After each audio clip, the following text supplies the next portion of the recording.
Good morning, everybody, and welcome to PSG of Mercer County. The Professional Service Group of Mercer County is a group that is here for you, anybody that is in any career transition. And of course, happy Aloha Friday. And if you can see closely on your screen of me, this is my Aloha shirt for Christmas. I've got Santa Clauses on this shirt, Santa Claus in a sleigh and Santa Claus on a surfboard. It's my annual opportunity to wear my Aloha Santa Claus shirt. So just ahead of the holiday season. Next week, of course, is the Christmas holiday. And also, not related to the shirt that I'm wearing today, but it is related to the season. Today is National Ugly Christmas Sweater Day. So if you happen to have an ugly Christmas sweater, you can go take a quick break, run into your closet and put your ugly Christmas sweater on. And I don't think there's anyone on the call. Well, Gary saw me yesterday. Gary, I had my my ugly Christmas sweater on yesterday. It was actually a long sleeve tee, and it was one side was half Christmas, the other side was half Hanukkah, and a little gaudy. And I was off to, believe it or not, a business meeting, a Chamber of Commerce meeting with my funny Christmas sweater. So I had that yesterday, but always will wear my Hawaiian shirt on a Friday. So that's why I'm not wearing my ugly Christmas sweater. But if you have an ugly Christmas sweater, choice, David. Better choice. yeah. I only want to embarrass myself so far. So, but yeah, I do enjoy the Hawaiian shirt. So if you are feeling in a bit of a festive move, I guess now through the new year, you can wear an ugly Christmas sweater whenever you want, or any ugly holiday sweater whenever you want. So welcome everyone again to the Professional Service Group of Mercer County. We are a group that is here for anybody that is in any kind of career transition. We do meet just about every Friday of the year, and we've been virtual, and we will remain so for the near future. We've been virtual since the beginning of COVID, and making our services available to all of you. Among the additional services that we do have, if you're fairly new to our group, one thing you'd like to know is we do have a YouTube channel. So if you go on YouTube and look for PSG of Mercer County, you will see that we have a YouTube channel. We have almost all of our videos from the last year and 3 quarters recorded. And so from the different presenters that we have and the different topics, and if you want to go back and revisit some of those, you are welcome to do so. If you are having difficulty finding our YouTube channel on YouTube, you can also find the link right on our website. Our website is psgofmercercounty.org, and on the right side in the middle, there's an icon, an image of the YouTube logo, and when you click on that, that goes to our YouTube channel. So there are about 80 or so videos that are there right now. And another thing you can do on our YouTube channel, you can do it with any YouTube channel, you can subscribe. There's a button, subscribe, right on YouTube for that channel. And then that way, as we post and there's other activity in YouTube about us, you'll get a notice from YouTube as well. So certainly feel free to be a subscriber. And I did mention our website. Our website has over 120 pages of content, so it is certainly more than a landing page. It's a tremendous amount of resources and information. And so you will see certainly a meeting like ours does try to be a resource for job seekers, and our website does as well. So we have a resources tab right at the top, and when you click on that, there are links and icons to 44 other resources that are outside of our group. There are 15 networking groups that are groups similar to ours. It's not the be-all and end-all for networking groups. You can visit Alex Freund's Landing Expert website to get that information. There is a link to Alex Freund's Landing Expert site, as well as links to the 4 career coaches that we have joining us today. So we have 27 additional career resources. We even have a personal wellness site link and a mental health site link as well. So if you're feeling a little stressed or whatever, and you want to go visit the personal wellness or mental wellness, you don't know where to start, those may be great places to start. So go look at our resources tab. We've got 44 different resources right there. So in just a moment, we will officially start the meeting. And to help with your experience of of this being a career coach conference and career coach presentation, I'd say make the following change to your presentation. So at the top of your screen, you have a menu item or an icon, and it probably says View Everyone, or it may say that if you haven't made that change yet. If you click on that, there's a drop-down menu, and change from View Everyone to Active Cameras. And then that way, those of you that have your cameras off, you just won't see the blank gray squares with the initials. You'll only see the cameras that are on.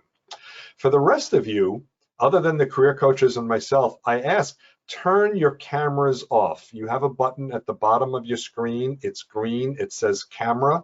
Click on it. The camera will become gray. And the reason why is we want for everybody else's experience to only be of the active career coaches. So if your camera is on, please turn your camera off, at least during the presentation. Now, when we wrap up the meeting later and we end the formal discussion portion of the meeting, we'll keep the meeting room open for a while and turn your cameras on then if you'd like. We're just going to keep the meeting. We'll turn the recording off, of course, and we'll just hang around, just like hanging around the meeting room. So it does look like we are all set for our meeting right now, which is terrific. And so this is an exciting presentation for me. I am so blessed that we have an opportunity to present a panel of career coaches. We do this panel once a year. This is our end of year holiday panel. We've done it for a couple of years. And so PSG of Mercer County is just very pleased to welcome our career coach panelists. And I'll quickly introduce the four esteemed panelists that we have. And this is boy, girl, no other format I came up with. Alan Kirshner is a career coach with his own company, Kirshner Coaching Solutions. His passion is to help clients secure their next great employment opportunity. He provides assistance with job search strategies, interview prep, salary and benefits negotiation, LinkedIn profile creation, and resume development. Chrystal McArthur is a career development professional and founder of Chrystal Nova, a resume writing and career coaching service supporting people in transition. She has 4 decades of experience providing services to individuals and organizations. Her services include personality, career, and skills assessments. Chrystal specializes in interview prep, resume development, LinkedIn profiles, and other documents related to the job search. Gary Landy is a career coach focused on helping clients land interviews by perfecting their master resumes and LinkedIn profiles and writing outstanding cover letters and thank you letters. Gary also works with his clients to develop a sound job search strategy to ensure that they conduct their search in an effective and efficient manner. Madeleine Elmgren is our career coach from overseas, Bucks County, Pennsylvania, but no passport is required. After a successful career in corporate IT in various leadership roles, she established her own personalized career coaching practice, ME Coaching 365, to help others successfully navigate career challenges and work transitions. Madeleine provides end-to-end career coaching, helping individuals with their job search strategy, career changes, resumes, cover letters, interview skills, and overall career management. So PSG of Mercer County is very pleased to welcome our very esteemed panel of career coaches. So this meeting is for all of you. It's not for me, it's not for the career coaches. And so you have the opportunity to ask a career coach any question. If you just ask a question and don't pick a career coach, I'll just pick one for you. But if you pick a specific career coach, then that person will answer the question for you as well. And we will use chat to kind of digitally raise your hand. And so what you can do is just put the word question or in chat, and that'll let us know that you have a question or comment to ask of the career coaches. And it certainly can turn into a discussion where someone wants to follow up. We're not a very big group today, so just use good online citizenship. And when someone finishes speaking, if you just like to then unmute yourself to finish a thought or add to the thought or question, that's fine as well.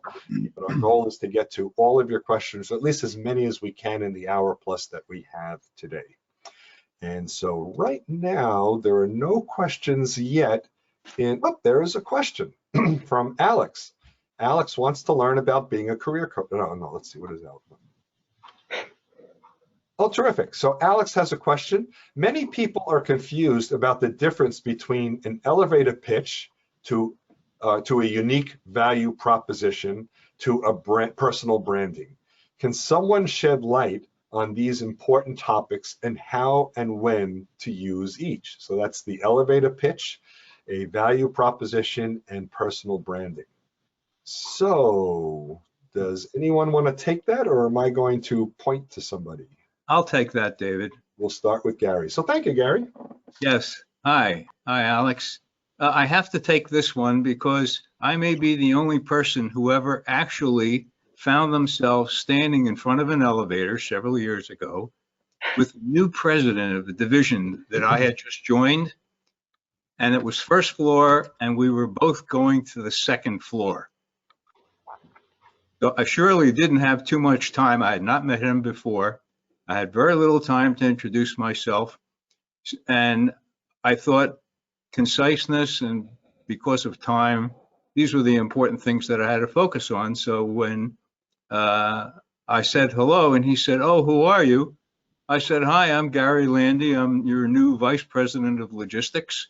I was transferred here from another Bristol-Myers division, and my responsibilities will be about inventory management, purchasing, and distribution."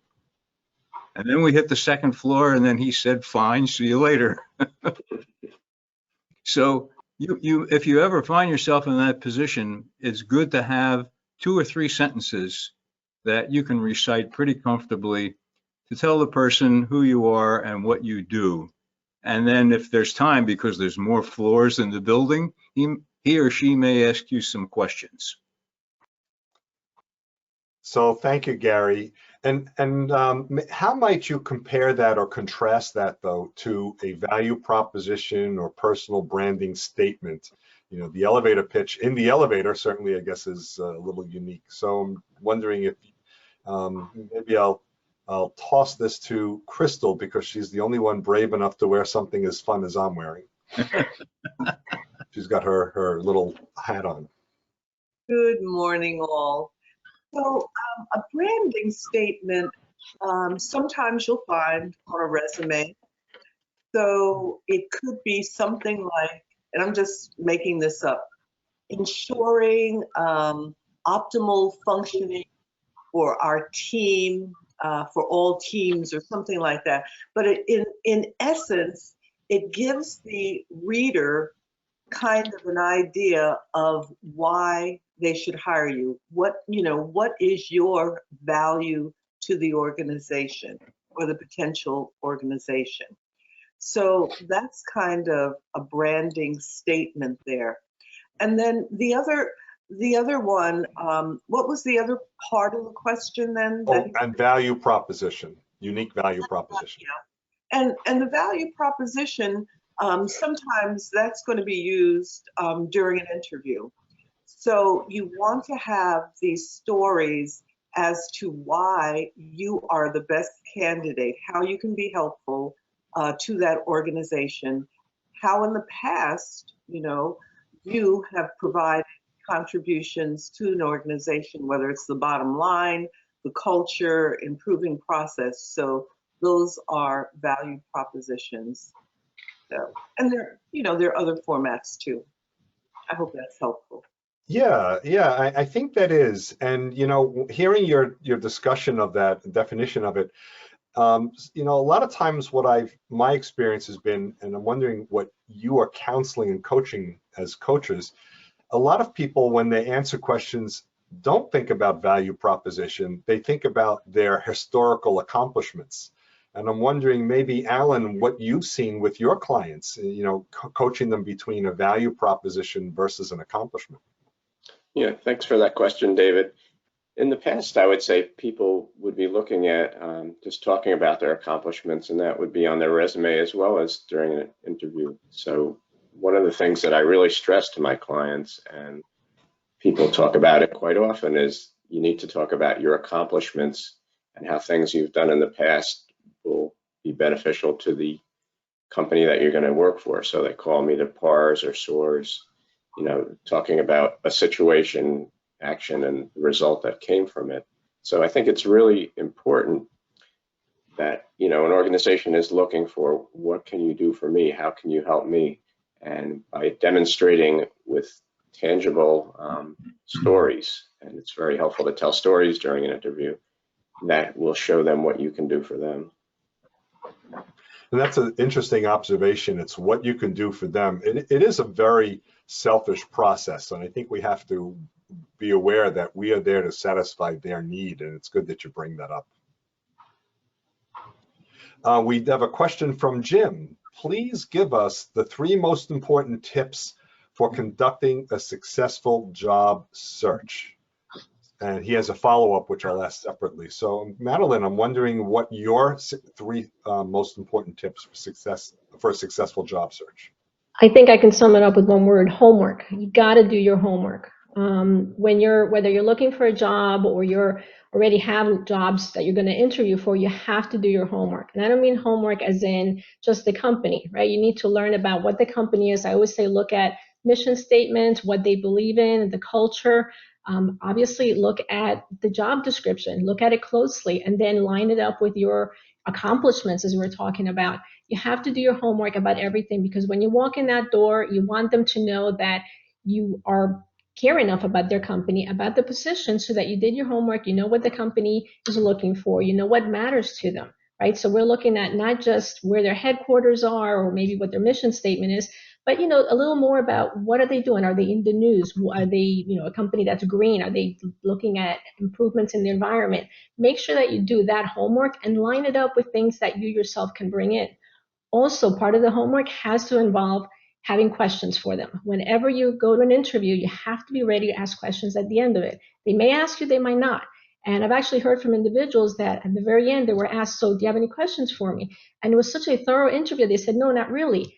And later on, it came back to actually kind of bite them a little bit, because they said, well, you know, you didn't ask us any questions. So my comment is, if you've interviewed multiple individuals and they basically ask you, you know, the same thing, still come back with something, right? If they answered, they were very thorough, still have something in mind. I could be, you know, what do you like most about working for the company? Or what are the challenges that you think, you know, I might face, right? But it's all about the homework. The company, the salary, you have to do your research about the salary. What should the salary be? Because at one point or another, you're going to be hit with that question, right? So you have to be ready. Do the homework. So for me, that's it. Homework, homework, homework. So our 3 tips are homework, homework, homework. Okay. 3 homeworks. I want to add something. Sure. There's a little saying. It says, show up before your resume. And what that means is networking. Jobs are given to people that are known to people. You know, sometimes we apply online, and that can be effective. That can be effective. Certainly people have gotten jobs, but networking too has value.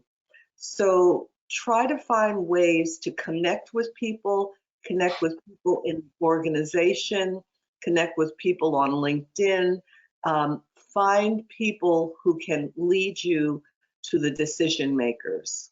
So in addition to Madeleine's excellent advice, network. You know, and that comment actually falls in line exactly with Alex's next question about branding statement. He wants to know, how do you create a branding statement and what are the elements you want to cover? And I'm wondering, as part of your show up before you arrive, what it is you might recommend, Chrystal, as elements you'd want to cover as you promote yourself. So you must think about your skill and your value. How are you different from others? What is it that you do that others can't do? What have you been noted for? What have people told you that you're excellent at? And I think as you start to think about those things, you can come up with a branding statement. Now, off the top of my head this morning, I'm not coming up with a very good one for you, but I will. I'll think about that and share some later with you, because I think it's really important too. And you want this to be through your LinkedIn profile, through your resume, you know, through all of the things that you do in your job search.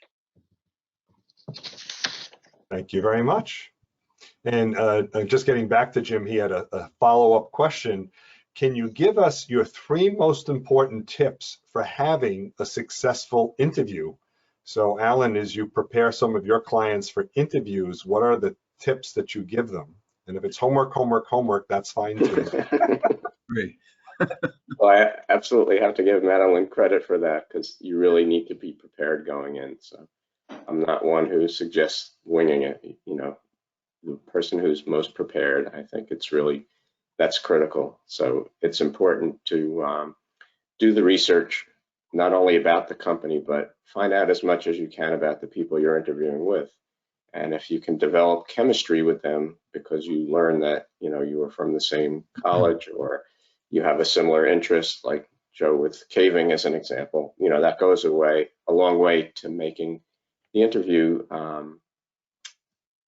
more relaxed and comfortable for both people. And I would say another key thing is to try to make it a dialogue. You know, many times, you know, the interview is set up where they're just firing questions at you. So the more you can make it a dialogue by going back and asking them questions, I think that's really helpful to start doing that at the beginning of the interview.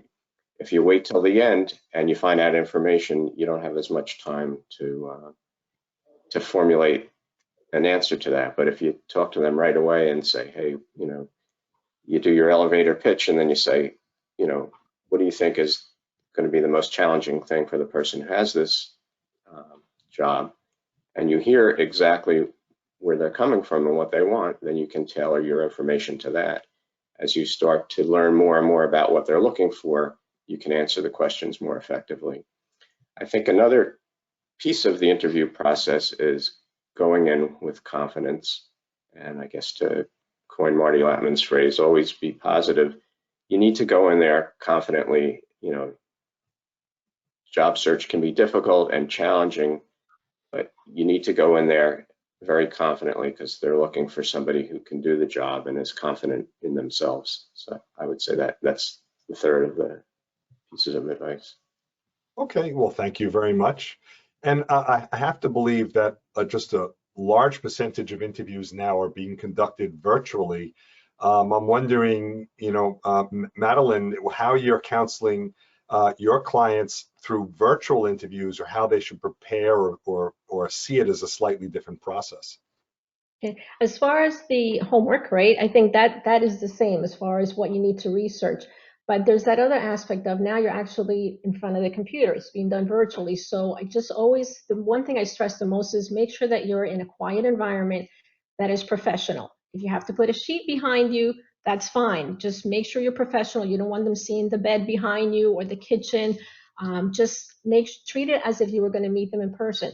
Dress up. A lot of times, even though, you know, you're thinking maybe I can be in sweatpants, but guess what? If for some reason you have to get up to get something, you know, it's going to show that you're in sweatpants. Treat it as if it was an in-person interview. If it's casual, that's fine. But, you know, don't be in your PJs, don't be in a sweatshirt, because you need to show them that it means enough to you. And something happens when we change, right? When we're actually dressed up a little nicer, you know, you sit up a little straighter, you actually, your voice is different. So you need to treat it as if the person is right in front of you. Even though it is the camera, and by all means practice ahead of time. Even if you don't have the same platform, if it's just Zoom, do it with a friend. Just, you know, do they hear you correctly? Is there noise? Just everything around you, because it's not just what you say. If there's anything around you that's going to be distracting, they're not going to be listening to you as much as, you know, what they're seeing behind you. The rest of it is the same prep work, but where you're at, the quietness, being able to concentrate, and just the surrounding environment and yourself. Just dress up and, you know, look the part. Doesn't mean a tie, but definitely, you know, go at it as if you're actually going to meet them in person. And I think it actually will help you. Most of my clients tell me it actually does help them. So, but you're right, they are still doing most of them virtually. So that's key. Thank you very much. Greg has a question. Can you get a little bit more granular with how to respond to the question about what your salary requirements should be? Should you target higher than what you previously earned, equal to that number, a little lower? You know, so you're not disqualified. I'm wondering, Gary, as you speak to some of your clients, do you give them a guidance about how to respond to the salary question? Yeah, this is a very important question because it can knock you out of competition if you're very, very specific and the number that you come up with is not within, as we've been mentioning here, the salary range that they're offering. So the best thing to do is to say, look, I've done some homework looking at this position, and I have an idea what the salary ranges are in the market. I want you to know that I'm comfortable with having a discussion with you when we get there about what the compensation should be if you consider me the right person for the job. And by kind of frameworking it that way, you take the specificness of this out of the equation, which might work against you if you come up with a number that you're looking for that's not what they're interested or wanting to pay in the first place. So make it a discussion item, and you can certainly ask about the salary range, and by all means, use salary.com or Glassdoor to find out what the range is for the position that you're looking at. I'd like to add something to that as well, too. Sure. One of the things I've advised my clients is to turn the question back around and ask them, what's the salary range? And you would be surprised how many people have gotten a response to that. So it's always beneficial if they give you information about what the range is. I think it's also important to have two numbers in your mind. One, what you would like to get versus what you would absolutely have as your floor as to what you need to get. So I think I don't like the idea of just going in with, one number in mind too. I think, if they really press you and they don't give you the range, then I would give a range. And so there's always some flexibility with that. So I don't like to get pinned down to a specific number. Salary negotiation is a topic of interest and passion of mine. And what I also let folks know is the salary that you ask for at the beginning or middle of interview process is different than the negotiation process, because now you've learned about the position. And I'm wondering if you are seeing that with the clients that you're speaking with for the positions that they're pursuing. I'm wondering, Chrystal, are you seeing that or hearing that being reported to you, that you can ask for one but really negotiate differently once you know the position? Yes, and I think that most people are looking at totality of compensation. So, for example, for some people, health benefits are critical, and we know how expensive health benefits can be if you're on a contract. Other people, for them, it's maybe time off. And for others, childcare, if you have childcare. So people take into consideration a number of factors. And at the beginning, of course, you'll have in mind, an optimal number. But once again, based upon, the offer, there is definitely negotiation. And I've heard that from clients that, they have been able to negotiate and get, into the range that they're more comfortable with. Oh, okay. Yeah, I've heard that as well. I'm not as close to clients the way the you folks are as coaches, and I was just interested in that perspective. So nice to hear that. Patty has a question. After a corporate career in IT, I'm looking at other companies and also considering a switch to contract work.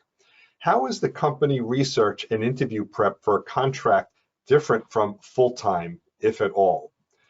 So Madeleine, you were the first to talk about homework, so you're the first I'm throwing this question to.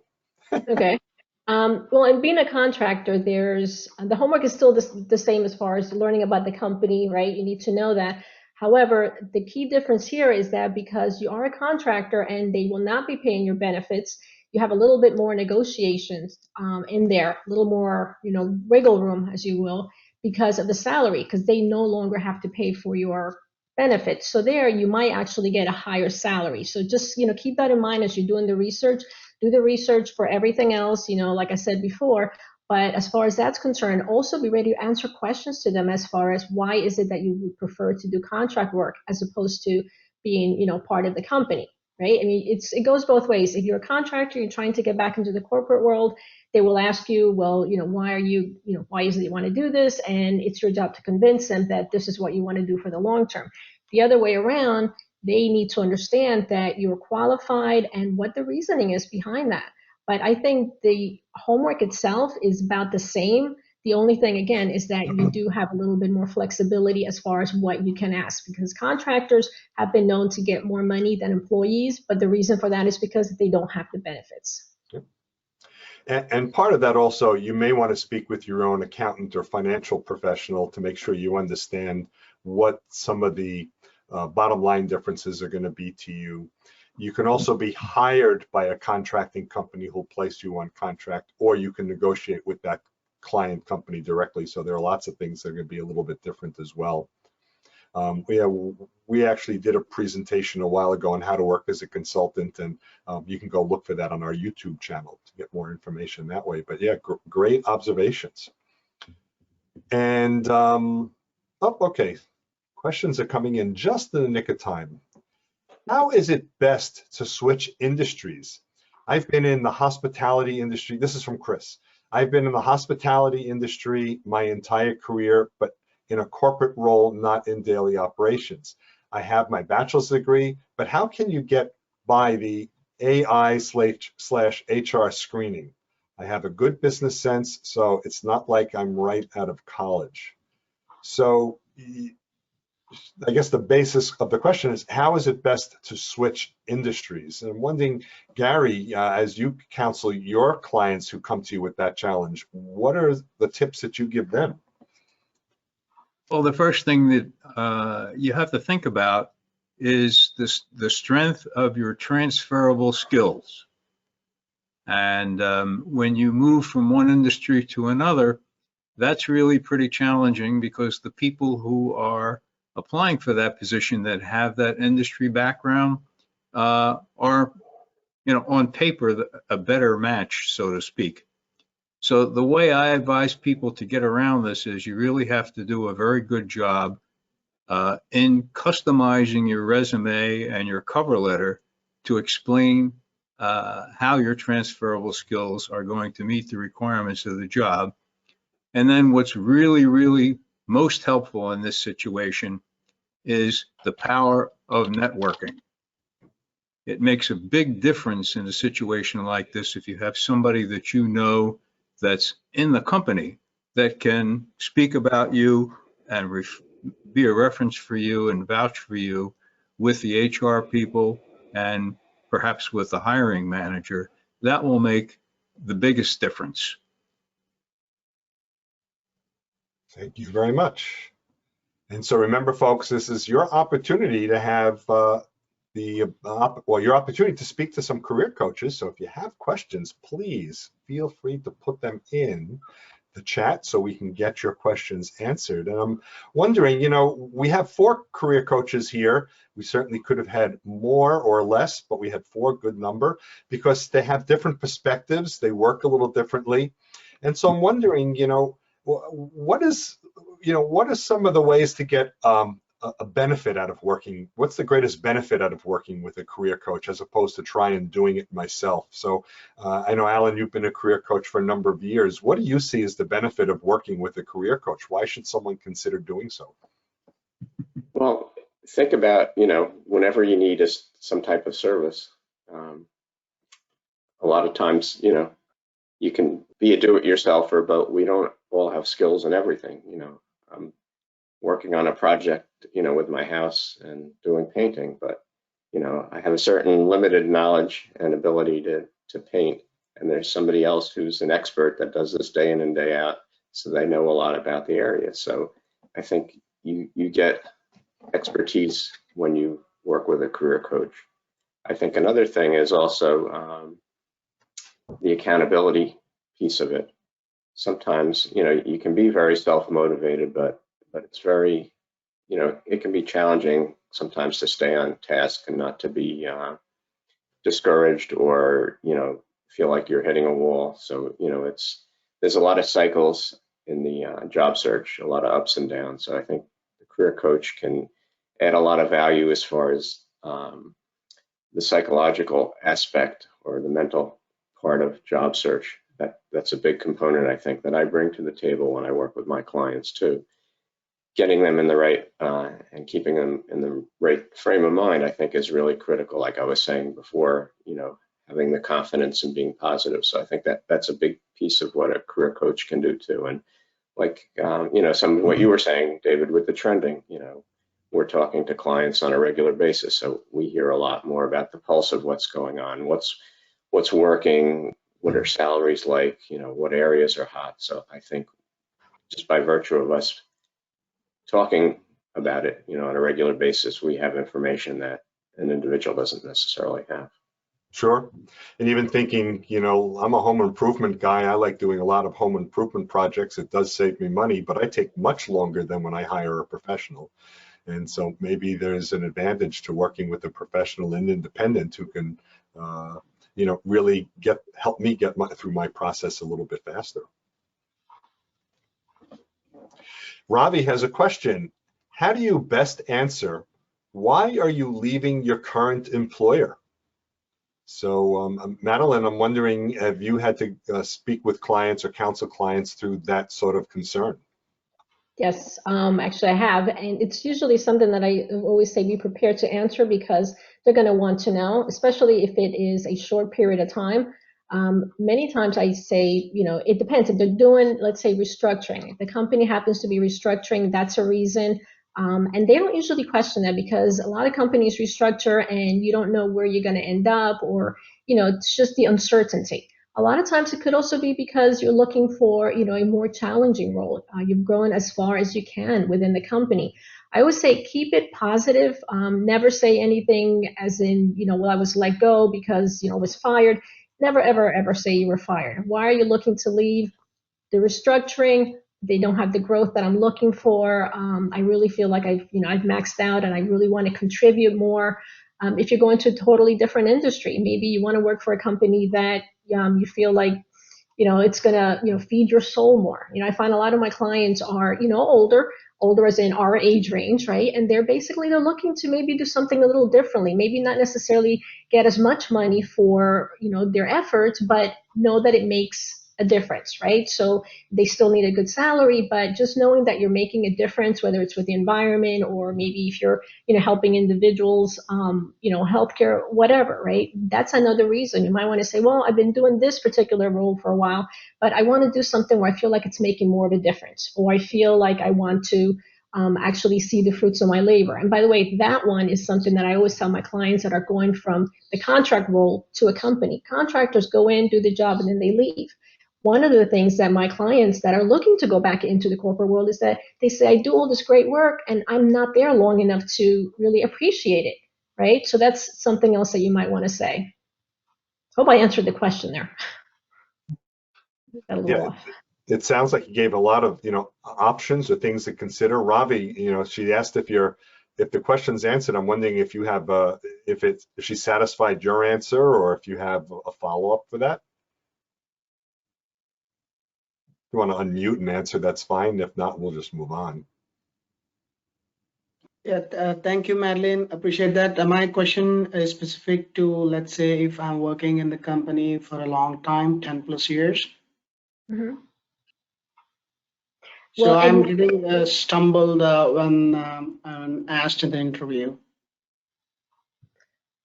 So you're looking to stay in the same industry, but just in a different company? Right. Okay. Well, basically, what is the reason that you're looking to do that? Is it because you just don't like the environment, you want to move, or growth potential? Growth potential. Okay.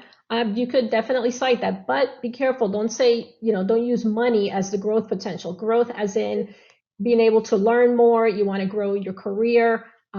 Go along those routes. Don't, mention the salary piece of it, because, they always say if the first person that mentions salary loses, basically, you don't want to say that, because then they're going to think you just care about the salary, or then you go down that, salary rat hole conversation, which you don't want to do up until they fall madly in love with you and just want to hire you, right? But there's no reason why you can't just, say I'm looking for, more of a challenge. I feel like I'm not being challenged enough in my company, and I'm the type of person that, likes to be challenged and enjoys growing. That is perfect. I mean, what employer is not going to want somebody like that? Sure. Thank you so much. Thank you for the question. Thank you to both of you. Greg has a question. Have you found that your clients are landing jobs that are identified via the LinkedIn job profile search tool? So I'm wondering, Chrystal, are you finding that that's a tool that your clients are using, or you suggest they use? Yes. As a matter of fact, recent months, several people in different industries have told me that they have, found opportunities there. One in the healthcare field, healthcare administrator, another one in packaging engineering, and another in the field of communications. So that's definitely seems to be working for some.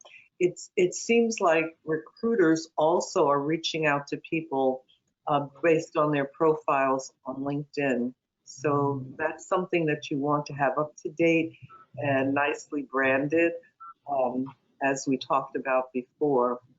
And I just kind of thought about some branding statements. One might be a global communications specialist, or cross-cultural communications, an environmental aficionado. It could be short and to the point there. And, so branding statements, something that's, kind of points to who you are and what you can make a contribution in an organization might be helpful. Well, thank you very much.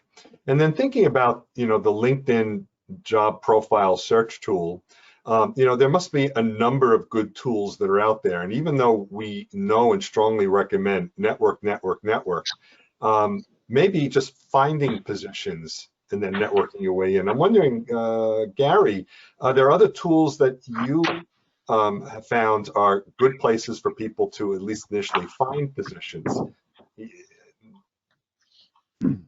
Good places for them to find information beyond networking?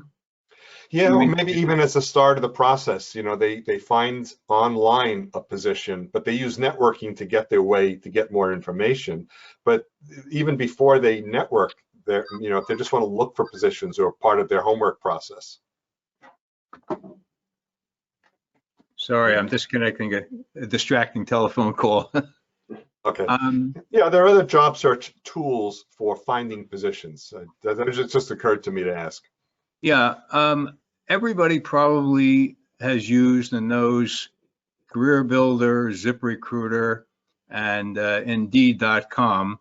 These are huge sites where you have an opportunity to dial in your interests, matching your background, and finding a large number of job opportunities. So we were talking about this, David and I and the other coaches, the other day.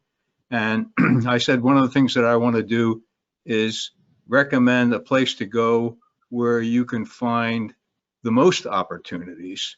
And certainly those aggregator sites would be a place to do that. But in researching, I took it a step beyond, and I wound up at the New Jersey Department of Labor and learned that the jobs that they post are like what I will call a super aggregation. They pull jobs up from Career Builder and from Indeed and from ZipRecruiter, so that the number of job opportunities that they can present is probably the largest.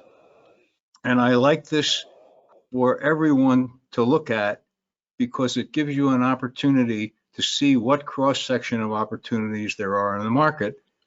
And it's very easy to use.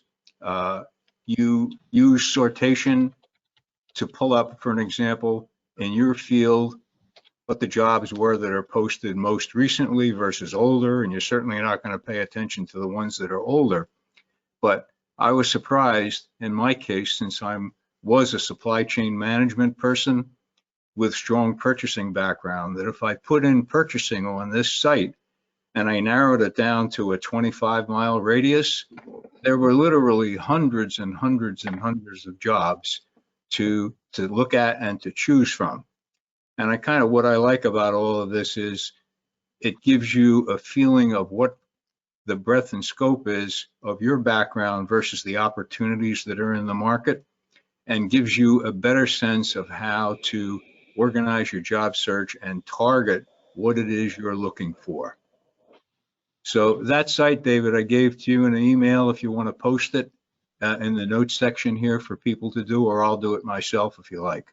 Yeah, I actually did just post it in chat as you were talking. And since I heard the topic come up, I thought it was a nice opportunity just to ask you specifically. So okay. It is there. It is through the Career One Stop. Take a look at the link. And by the way, folks, you can download the chat whenever you want. We're going to post it at the end of the meeting in our PSG of Mercer County website. If you're in a hurry, in the upper left corner, you have an icon for Go to Meeting, and if you click on it, it's a drop-down menu, and you can download and save the chat if you'd like, or wait until later until we have the whole chat. But so that link is there. But thank you very much. And it also gave an opportunity for seeing some other questions coming in. And so let's see. Pauna has a question. You hear back from a hiring manager after 6 months, and they are aggressive in wanting you to come work with them, without mentioning salary, perks, etc. In such a situation, what would your recommendation be, pros and cons, on those recommendations?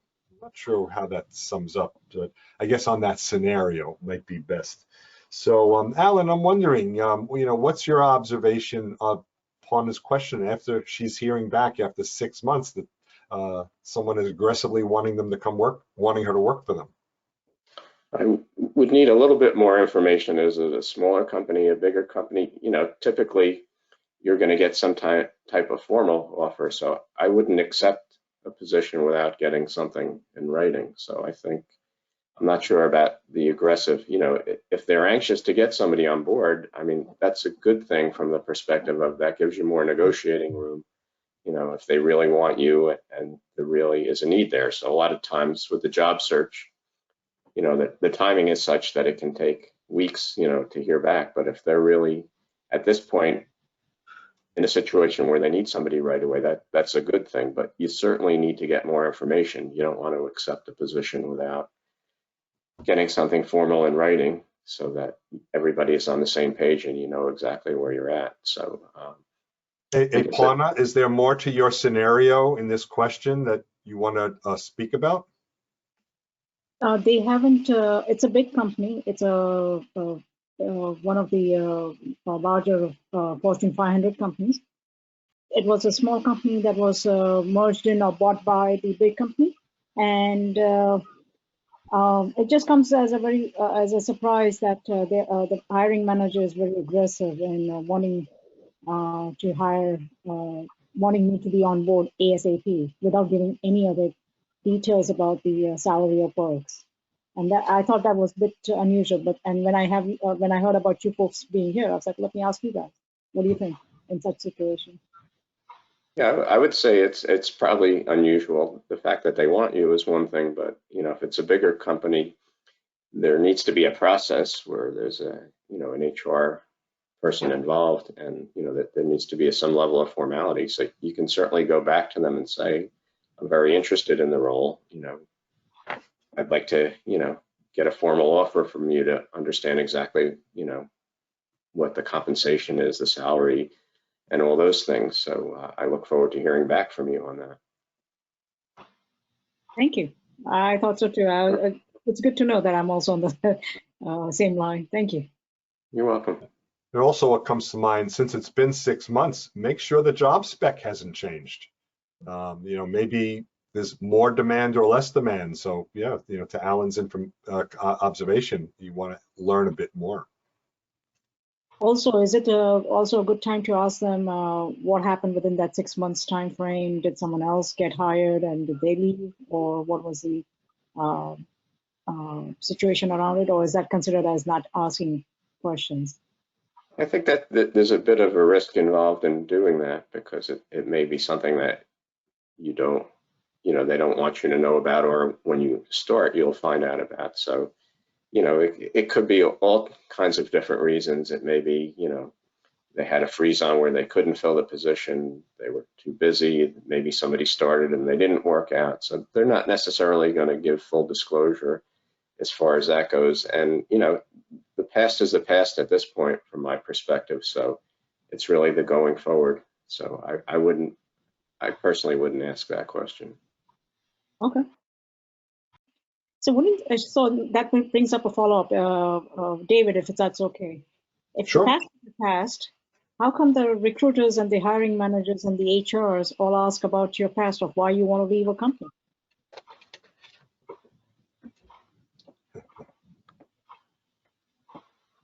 Got you to smile. Alan, you're part of this discussion, or we can ask someone else, but yeah. If, I'll certainly answer that if somebody else wants to jump in there. Go ahead. That's fine. During the interview process, sometimes they want to see how, shall I say, forthright people are. And sometimes I will say that people disclose things that they probably should not. So, Madeleine had earlier talked about people not talking about negative reasons for leaving. And so maybe this question has to do, let's see how much information they're going to give us. And sometimes it could lead you to a difficult place.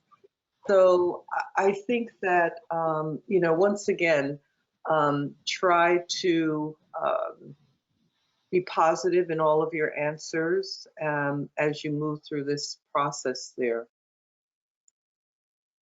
Hi, I'm sorry, I was just going to say it's probably also about culture, because you can train most people to do just about anything, but whether or not they fit into the company culture, that's something totally different. So that's one of those questions that they might be asking you, not just to see whether or not you're a troublemaker, but is this person going to fit into the environment, right? So there's different cultures, different companies have different cultures, right? Some companies, you're talking about suit and tie, other ones you're talking about, very casual. So maybe part of the reason could be that they're trying to figure out how you as an individual fit into the environment. Because even if you can do the job perfectly, if you're not going to get along well with everybody else just because of, personalities, it's not going to work. So it's also trying to find out, not can you just do the job, but, is there something in your work ethic, in your background that maybe would make you not a good fit for the environment, right? So it could just be something as simple as that. This is Bill Pagula. I'm just going to ask a question. Isn't this a good time in that 6-month interim? Who knows what happened? Would it be a good time for the candidate to ask for an interview, or to ask for a meeting to talk about it instead of staying in email? I'm sorry, you're talking about the same question that the person asked before, where they didn't hear anything for 6 months? Yeah. Okay, and I'll tell you, I actually have just two things. And when this came up, the two things I thought of, one of them was, I remember one client who basically told me, and this was an old company for him, who said his old company used to put out job requests, then just gather them, let them sit for 6 months, I kid you not, and then they would go through them and then start hiring. It was just their process. And he didn't know that until he was hired. So it could be one of those really odd things that this company does. It could be the other thing I thought of was, gee, they hired somebody and it didn't work out. Or as somebody else said on the panel, maybe they had a hiring freeze. I can't tell you how many times I've seen hiring freezes where the person is about to be made an offer, and guess what? It needed to be approved by the VP or the president and the CIO, whatever. And because there was a hiring freeze and they had to wait. So there's usually a valid reason for it. Either A, the person didn't work out, B, a hiring freeze, right? Or maybe it's just one of these really strange, I shouldn't say strange companies, but companies with strange HR habits where they like to gather everything and be prepared, and then, down the road, then they start interviewing. That is not as typical, because obviously you're going to lose out on really good candidates.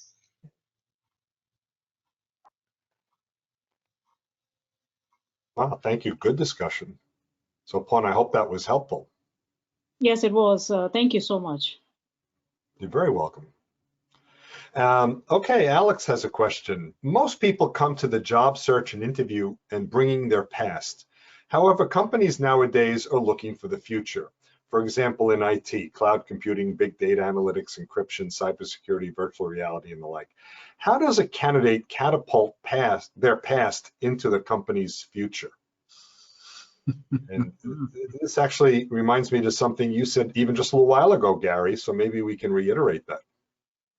Well, I don't know about catapulting here, but I think the first thing that you face simply is when you're looking at a job description and job requirements, what I would expect is these things are going to show up somehow or another. They almost look like something that you're more likely to find in a position opportunity with somebody with certainly with an IT background. But I can tell you in all honesty, at least from my own career experience, even the position I had just a few years ago before I retired from corporate life, there wasn't much of this that I was seeing in any position that I was looking for. So in all honesty, I guess my answer is to the question is I have to punt to one of the other career coaches who have more experience with this than I do. Chrystal, I'm wondering if you have an observation, how do you either catapult or project beyond your past into the future of what the company is looking for? How do you counsel clients? Well, I was almost going to punt it to Madeleine. Oh. If you want, then that's fine. I'm winging it here. But this is what I'll say before I punt it to Madeleine. Keeping current, especially with technology, is so important. And to show a company that either you are aware of the changing environment, that perhaps you've taken a course at the local community college or some online course or something like this might be helpful. But with that said, Madeleine, you're it.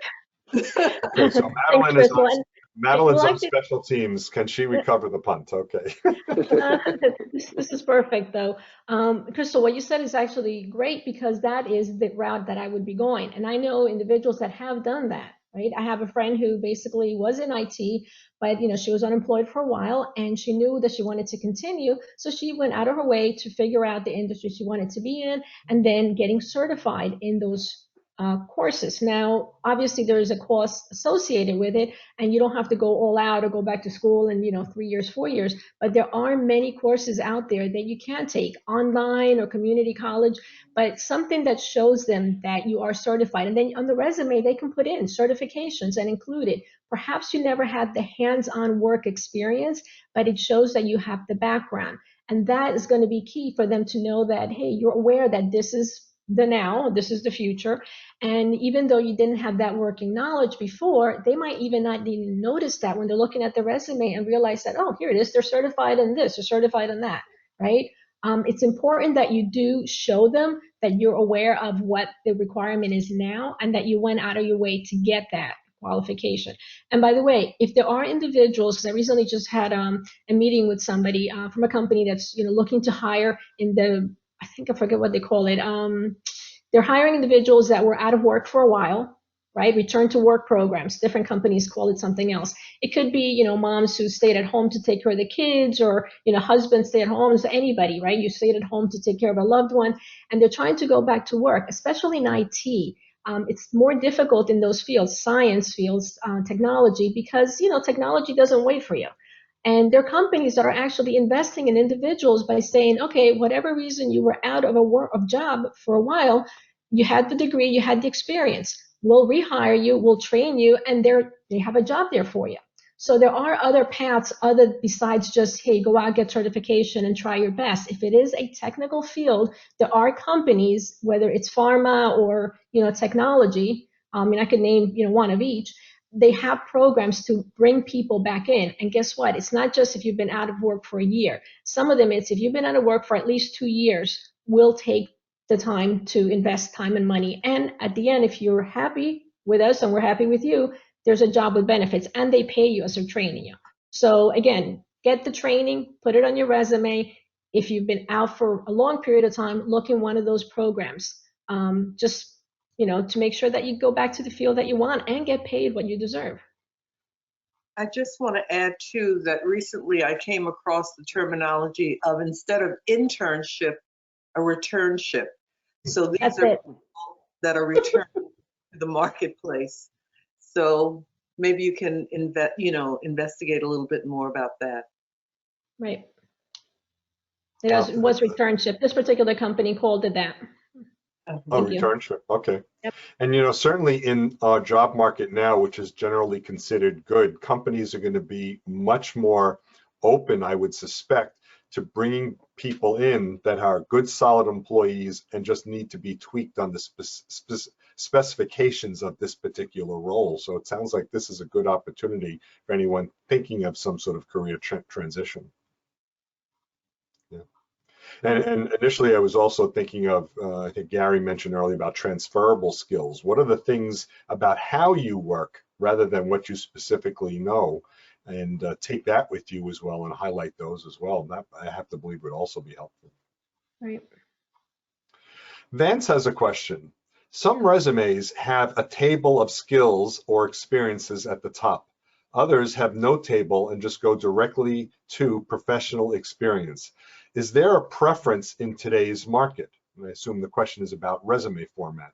Alan, what are you seeing in the format of resumes, what companies like? What I like to see, or what I recommend to my clients, and regardless of what their skill set is or field is, to have a summary at the top, which is basically in line with what we've talked about with value proposition and branding statement. But I like to have a section right underneath that lists skills. And I think it's important because the top part of the resume is really the real estate that's most important. They look at a resume typically on first go around of 6 to 7 seconds. So it's really the top part that's important. So one, you want to talk about what your value is, but then I think you want to have the skills that are most pertinent to what you're looking for, and you want them to match, and you want to customize your resume based on what the job description is. But I think visually it really sets a nice precedent so they can see things quickly, and even from an applicant tracking system perspective, then you're matching some of those keywords, the things that are in the job description too. So I would 100% Vance, I would say that you should have those skills that are up there. And that's an area that is customizable. So if you're applying to multiple positions where there are different skills, then you certainly want to be changing those to put the skills in that you have that are applicable to those jobs. So absolutely have that table of skills in there. Thank you very much. John has a question. Is there rationale for recruiters to send truncated job descriptions to a prospect? What is the ethic of discussing salary on that basis? Yeah. So that's wondering, Gary, if that question, or I can read it again, if you have an observation or opinion about that. Is there a rationale for recruiters to send truncated job description? Remember, we're talking to coaches, not recruiters, so we don't know if coaches know the rationale of recruiters. Yeah, this is I think a difficult one to really for me to wrap my head around. Gary made pump. Why should a job description be truncated? How does it help anybody who's communicating, looking for people who are candidates? The more description, the better. And certainly the ethic of discussing salary on that basis to me is pretty limiting and pretty inappropriate. I certainly, to the point that the other coaches have been making. I would want more information to see, what the match is to my background and vice versa. And it warrants a lot more information and a lot more discussion. I'm just curious, John, if you had an example of a truncated job description leading into a salary discussion. I mean, it just seems like that's a big leap. Are you asking me? Yeah, it was your question, right? Yeah. I have actually, I was just speaking to a recruiter before this call, and we have been going back and forth because she has sent me a truncated job description, and I've been badgering her to give me the full job description. And she's been very cagey and trying to figure out, how much I wanted to earn. Where I'm trying to elicit what will be expected of me, is to know whether I'm actually the candidate for you or not. And but this was not the first time. It happens so often where I'm contacted by a recruiter that don't share all the specifics of the job, yet proceed to ask me how much money I want to earn. And I say, Was that an inside recruiter or was it an agency recruiter? This one was an agency recruiter. Okay, that sounds like that's more likely would come from an agency recruiter. Yeah, it does sound a little cagey, or I guess keep your guard up a little bit. I'm wondering if anyone else has an observation about this. Sometimes this is a technique that is used for, fishing for information from candidates based on very little information.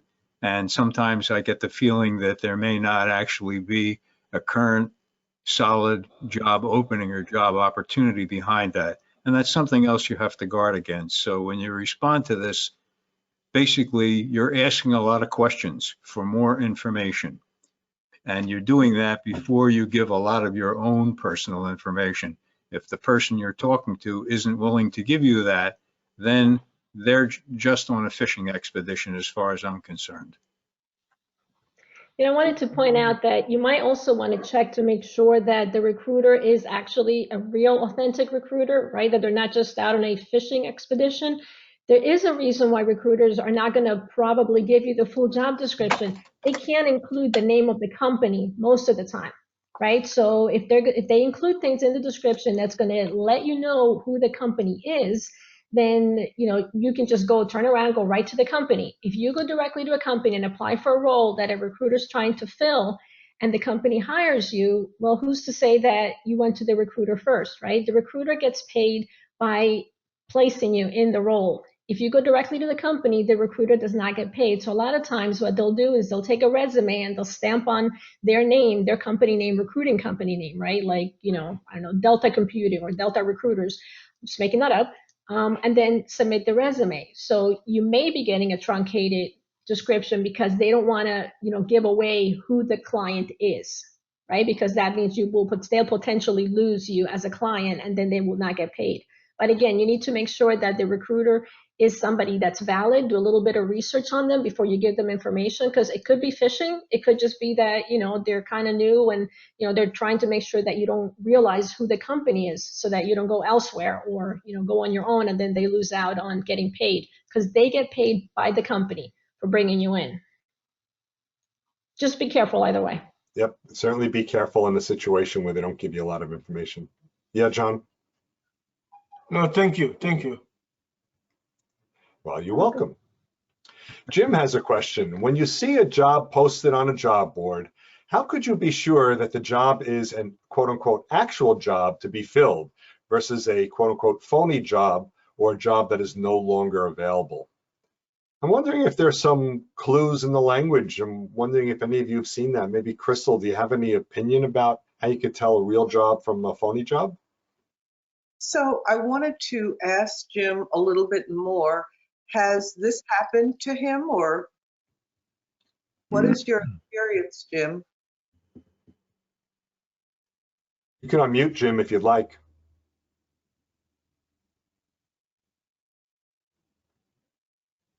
May Jim? I?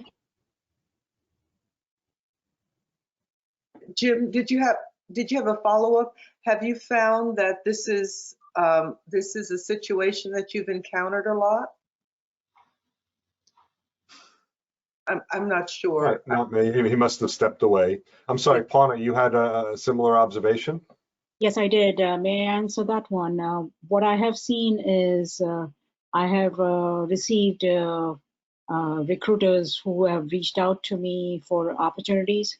And after the first interaction with them and talking with them, it seems like they were just gathering a whole lot of resume, and they were giving a very vague answers. And since then, I have become more observant and careful in giving out information to the recruiters, regardless of how desperate I need a job or do not need a job at that point. So it is out there. There are recruiters from all over the world who will reach out and say, "Oh yeah, this is a good job," and it's there. But okay, so give the information. Yeah, they could be name collecting. There's sometimes what happens is they know their client has a position that will soon be available. And so when it actually officially opens, they can hit the ground running. This is a practice that sometimes happens with agency recruiters, not in the in-house company recruiters. And so maybe that's what you're seeing. Hey, David, I wanted to point out that if they happen to see a job description that is not very detailed, but it's not coming from a recruiter, like an outside recruiter, but the company itself, it could be pointing to the fact that they're posting the position because they need to legally post it, but they have somebody internal in mind. So that, when it's very vague and it's not coming from a recruiter, they're not like Indeed or somebody else, just the company itself. It could just be that they're going through the process they need to say, hey, we posted it, but they already know they're going to hire somebody from within. So they'll have it out there a very short period of time and then withdraw it. And then they did their due diligence, supposedly. So, right. But internally, they really did not have an intention to make the job available to someone from the outside. Yeah, sometimes that happens too. Yeah. And it's funny, you mentioned about job postings. Greg has a question kind of in line. Is it fair to assume that the first 5 job qualifications or requirements listed are the most important, and anything below them are nice to haves? Alan, I'm wondering what you're seeing in job descriptions from your clients. I wouldn't say that's it's possible, but maybe you're giving more credit to the person writing up the description than you should be, because you never know. I mean, a lot of times those descriptions aren't even completely up to date and applicable. So I wouldn't, Greg, I wouldn't make the assumption that those are the top 5. I think you have to read into the what you see in the job description, and if you see something mentioned more than one time, that's going to be important. But it's possible they are, but I wouldn't bet the house on that. I would say it's possible that they're not too. So I wouldn't give it too much more than a 50-50 that those are necessarily the most important. Okay, very good. David, I have a comment about that also. Sure, go ahead. Just relevant to this. Looking at a lot of these that I have seen, for an example, for a manager level position, suddenly I see requirements for strategic analysis and strategic planning and implementation. And right away when I see that and the position reports to a director, my impression is that they're really stuffing the requirements. They're overwriting the level of background and skill and accomplishments and achievements that they're looking for in a candidate. So I guess you have to read the entire list, and you have to kind of determine what it is that's really the most important that you see in a position that you have experience in.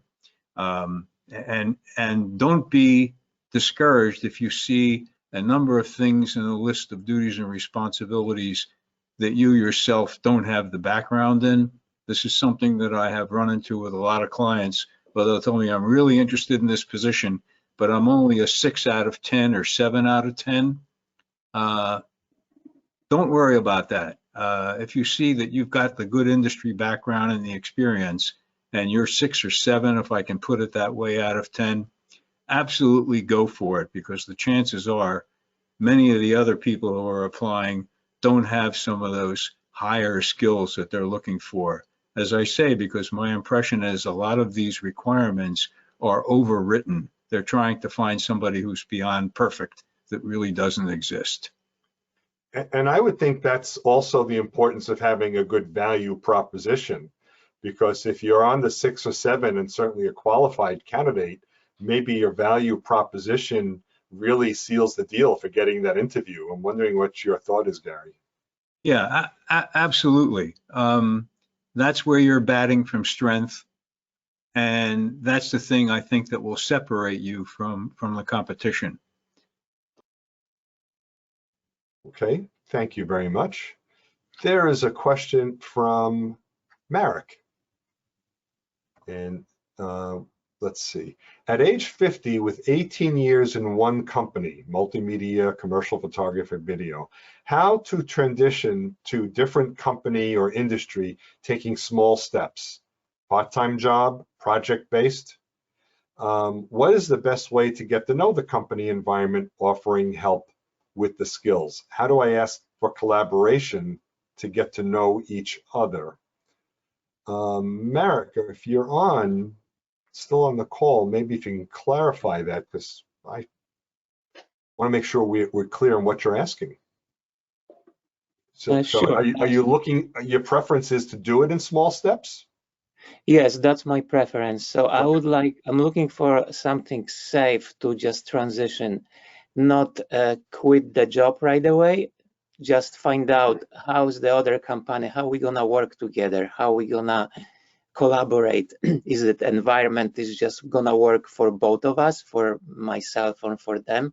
Just more successful transition in a sense, without guessing, eliminating the guessing. That would put it that way. So eliminating guessing for you. So I'm wondering who, I'm just pointing Chrystal, do you think you may have some guidance for Marek in trying to ease into a transition of a new industry or career?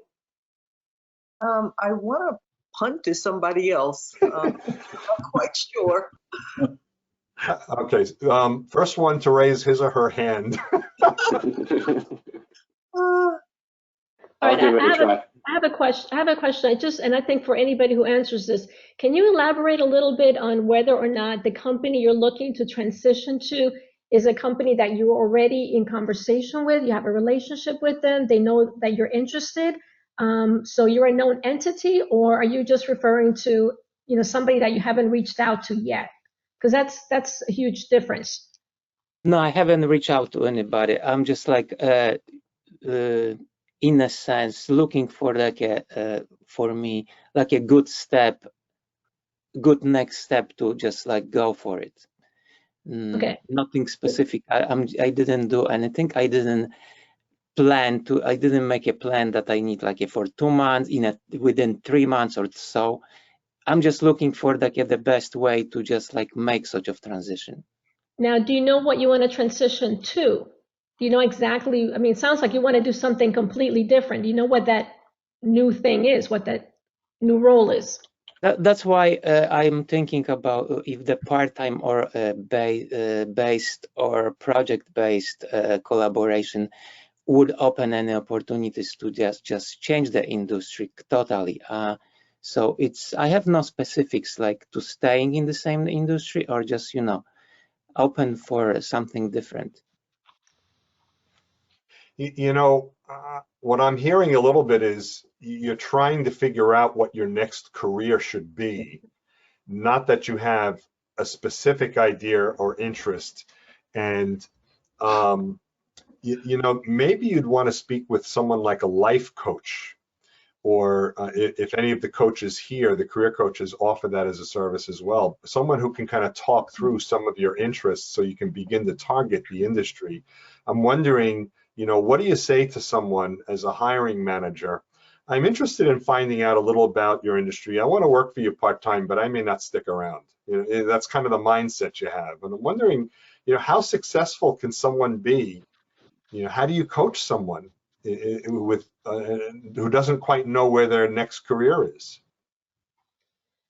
I'd actually start with questions. Do a questionnaire, do an assessment, figure out what it is that really is driving you. What is it that you want to do? I'm sorry, I'm starting to lose my voice here, but that's a good place to start.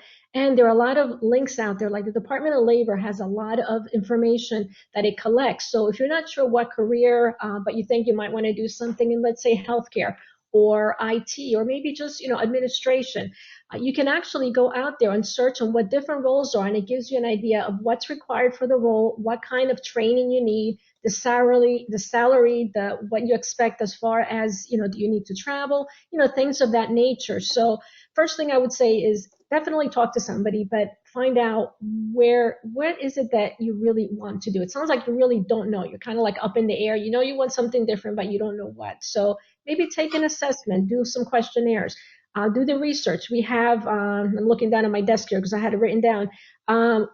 It's oneonline.org, onetonline.org. That's one of the links that we have with the Department of Labor. So if you want to search on different roles, just even if you have no idea, just start going through it. See if anything kind of piques your interest, right? And you can learn about what's required in that particular role. That doesn't mean you work for the government. It's just that the government happens to gather lots of information on different roles, and it gives you an idea of what the forecast is from years to come.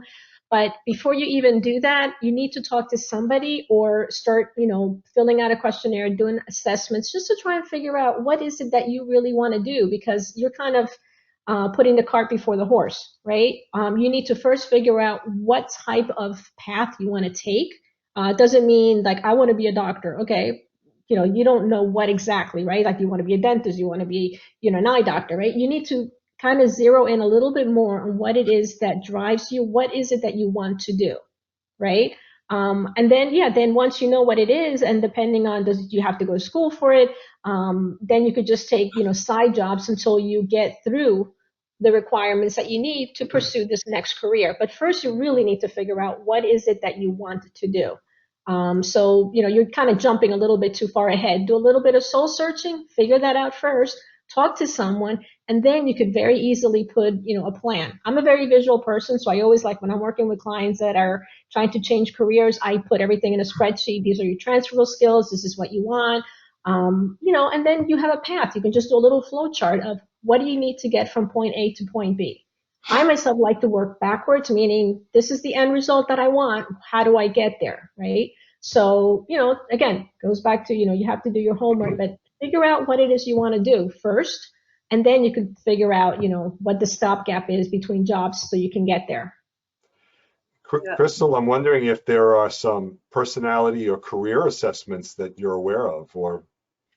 I just as a follow-up to Madeleine, I wanted to say that it sounds like career counseling would be something that would be beneficial. And a lot of times when people are in this transition phase, you really need someone who is, outside of your home, and someone who can listen to you in an unbiased way. Perhaps it might be that you are administered some assessment instruments, and they can be anything from personality to skill to, a number of different types of assessments, career interests to help pinpoint. A number of these are online, as Madeleine has said, and sometimes there are other card sorts. So there are a whole variety of assessments that might be helpful as you're thinking about making a transition. Well, actually, and you know what? One more thing, you just reminded me, Chrystal, and I'm sure that New Jersey has the same thing. I live in Pennsylvania, but here our unemployment is CareerLink, and they do have classes for people so that if you reached out to them and you're trying to just, explore different options, they're free. The classes are free. So let's say you wanted to all of a sudden, get better at your skills with Microsoft tools, right? Word, Excel, whatever, right? Or you want to drive a truck. There are actual courses that they make available to you, right? They have contacts with companies and they can help you get to that next level. So again, that's free. That's something that you might want to reach out to them for. If you live in New Jersey, I guess it's just New Jersey unemployment. In Pennsylvania, we call it Career Link. One stop. Yeah, One stop. one stop. And yep. Terrific. A lot of good information. Michael has a question. We'll move on a little bit. What is the best way to explain employment gaps in your resume, especially if the gaps were due to dealing with personal situations? How honest do you need to be? Alan, I'm wondering if you have a thought on that. I mean, Michael, in light of, what's going on with COVID, there's a lot of people that have been displaced for, a number of reasons. So I think there's much less of a stigma about it than there had been in the past. It depends on what your situation was. I think, you need to be honest about it, but part of, what employers want to see too is, what have you been doing in the interim? We talk about having a gap on your resume. So a good thing to do is having, taking some classes, doing some training.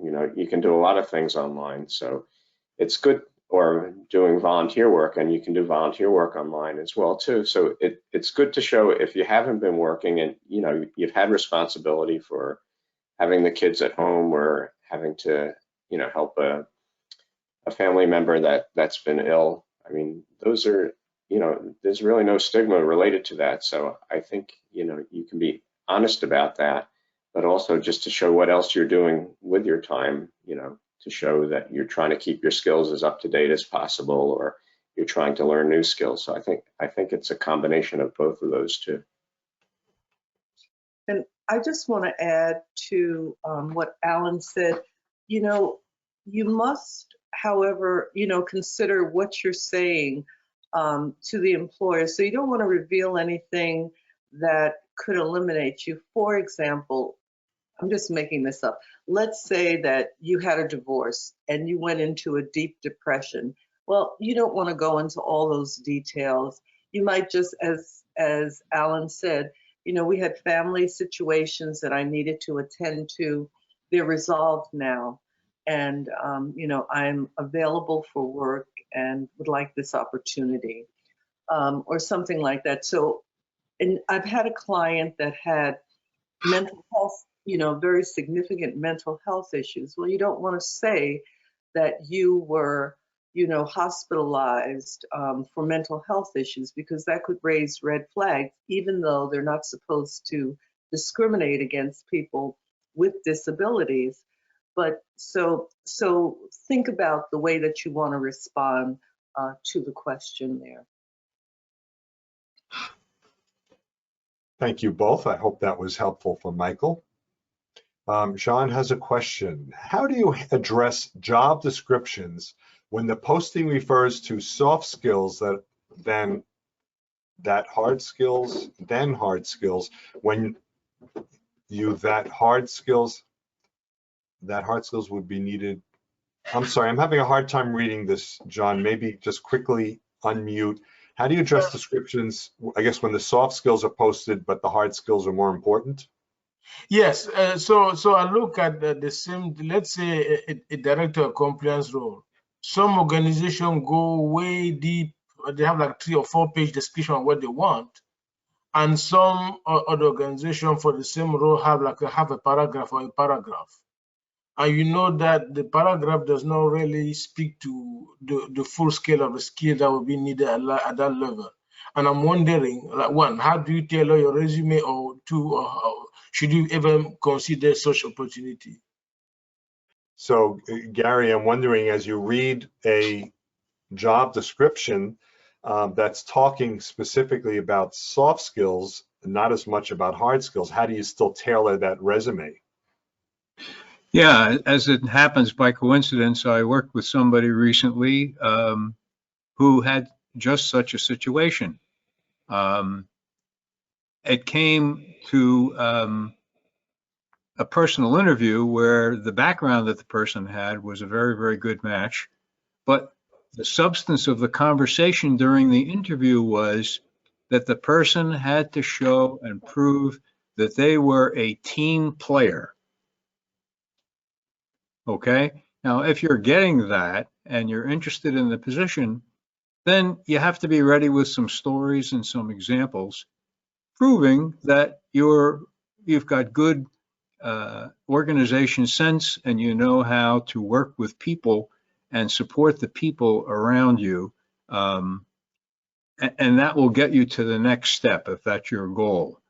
The person that I was working with at the time told me that she became disinterested in the opportunity because there was so much emphasis on this teamwork business, yet the context of the position is that that wasn't really the right focus. The right focus should have been on your ability to do the job. So it turned my client off and she moved on. But if you want to handle this and you want to move ahead, certainly you have to be ready with stories to tell how you have these soft skills that they're looking for. Do you think there's any part of the job description that is really most important to focus on? Who knows until you see the job description itself? Okay. You know, part of this, of course, is you have to read everything and you have to have a good sense of what they're looking for that they're saying is more important versus what might be a little less important. But most companies today in the hiring process are looking for you to be a good fit with the organization, even if you're a contractor. Yep. So I think soft skills are important. And I think a lot of that has to do with who you are and how you present yourself. You may not see this in a job description, but you might find yourself in an interview where suddenly this becomes the major topic. And that's usually a signal that somebody else in the organization that had that position may not have had the soft skills, and that's the reason why they're focusing on it, because the person didn't do well, your predecessor. Yeah, and maybe to a point that we discussed earlier, they'd be willing to train you on some of the hard skills. They really want to see, do you have the soft skills to do the job? Exactly. Yep. Exactly. Perna has a question. How to approach a position when you are overqualified? And we may have to ask Perna to clarify what you mean by overqualified. But Alan, as you counsel some of your clients, if they're overqualified but interested in a position, what is your suggestion to how they approach that?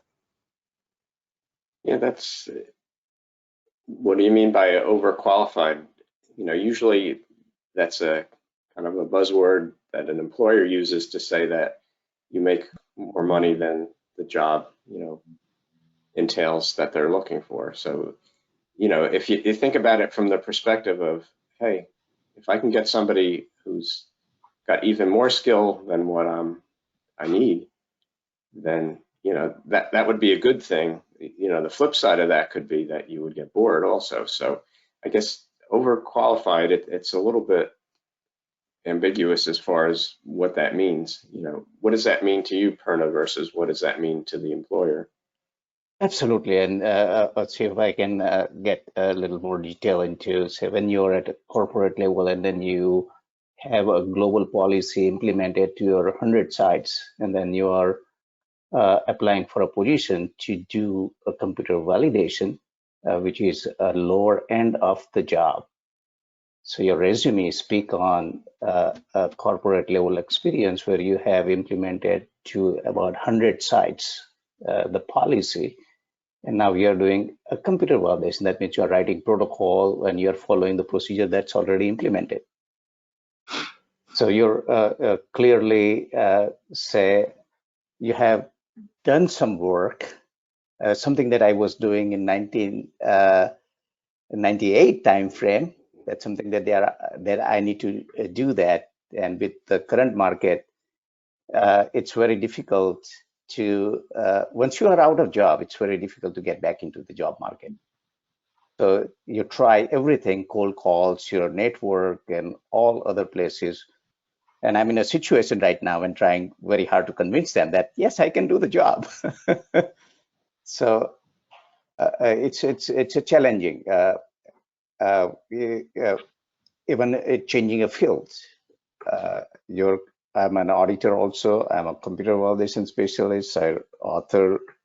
So the resume speak of a lot of different things. So it's very unique sometimes that we're changing the subject a little bit also from the whole qualification. It sounds like when you said your resume speaks about a lot of things, that maybe you need a targeted resume. I mean, Alan, what do you think the value, even if you're applying for a position that you have more years of experience? Well, I think part of the first thing is you need to think about, would you be happy with this role too? Because the company may have a concern that you would get bored and not stay for too long, that you're just taking it to get a job. So one of the things you need to think about is this something that you would be happy with, or is this something you're looking at sort of as a stopgap because you need to get back in the workforce, and this could be just a stepping stone to get experience. So first off, think about, would you be happy about the job?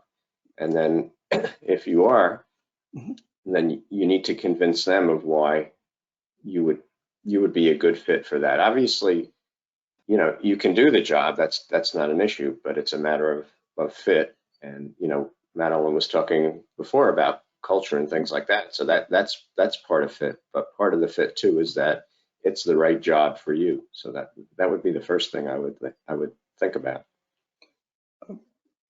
Well, thank you very much. I tried my best, and any job that I do, whether it's and I have done that in past also, from corporate auditor to compliance auditor. So it's a corporate audit manager to compliance auditor, and I have done that job. Everything that I do love my work, whatever I do. Once I take the responsibility, that's my job.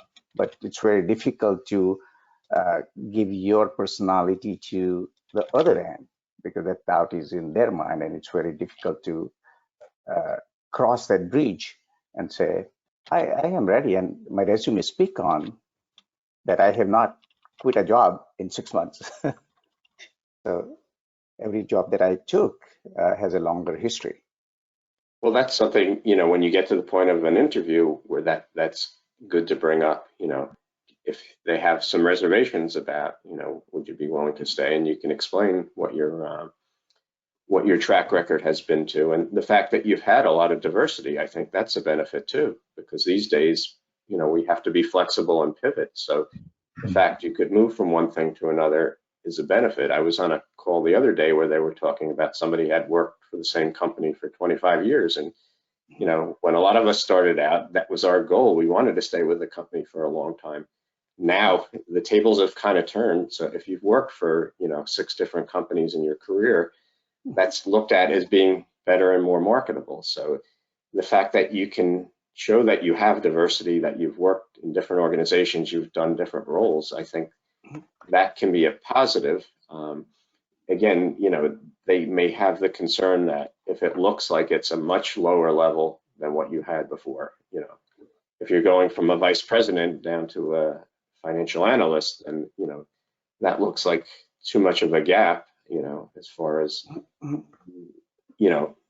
to be willing to stay and not get bored by the job. But obviously, people's circumstances are different, so you would need to explain why you feel you're the best candidate for the job and why you would be satisfied with the job as well too. Well, thank you very much, and I made some notes, so I'm going to try. I have an interview on Tuesday, so I need to convince them that I'm the right guy. Good luck, but absolutely, be ready to ask that question, because it could be one that comes up and it's in their mind. And why are you the best candidate? So you have to show your skills, but show why you are a good fit as well. Yeah, I had, if I may add to that, I had exactly such an interview for the last position that I held before I retired.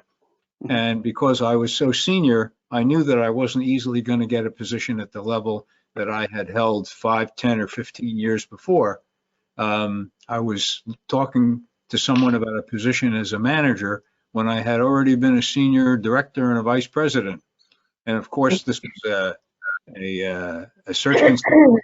First thing they said to me is, well, gee whiz, looking at your background, this is too far back.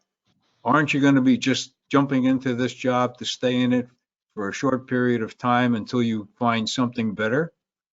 I don't want my client to have you and you're not going to be there in 6 months or a year. And then the responsibility, of course, fell on my shoulders to explain that how much more time I wanted to work and what my position was in life and what my goal was. And at the end of my explanation of that, because I wasn't seeing the person, it was a phone interview, I said, do you understand how I feel and do you understand what I mean? And I was doing that to see whether or not my explanation was credible. And there was a pause and the person said, yes, even though you're stepping back, I believe you and I'm going to introduce you to my client. And the end of that story is I had a very good interview with a client. He was no older than my older son. And I found myself in a wonderful relationship with somebody for the next 4 years. And so these things can work out. A lot of it depends on you and how you present yourself. right, and that's a very good point, Gary. I think I did pass the first step that you went to the interview, and it's with the hiring manager. And as you say, that it's probably equivalent to my daughter right now, or a little older than my daughter. We do had a very good conversation. So this is the final interview, and so hopefully, and that's a struggle I have, because now you have a panel of 5 people that you're trying to convince, and when you have a panel, it's very difficult who is thinking what. Yep. So trying my best to put when you have a panel. So I like that advice. Is that I confirm that. Did I convince you? And that's probably another thing that I need to do. Okay, good. Thank you very much. Good. Well, I want to thank the entire panel for joining us today and sharing with us your time and your expertise. So thank you very much. Also, thank you for all of you who participated and asked questions. Now, I did put the contact information of our panelists in the chat, so you can download that. And also, I'm going to share it right now. So if you're interested in following up and learning more and getting more assistance from a coach, here are the folks that joined us this morning. And for Chrystal, Gary, Alan, and Madeleine, thank you so much. You've been supporters for a long time of our group and certainly our cause, and I'm so glad and appreciative that you were here today with us. You bet. Thank You're you. welcome. Just want to let you know as we wrap up the meeting what's going on over the next couple of weeks. Nothing with us. We will actually be off the next 2 weeks. Next Friday is Christmas Eve day, and the following Friday is New Year's Eve day. And so we will take those 2 Fridays off so that all of us can celebrate the holidays and hopefully you'll all have a happy and safe holiday season. And then when we come back, in case you did not get enough of me, on January 7th, I will be doing a presentation right here. Is it time to consider a plan B?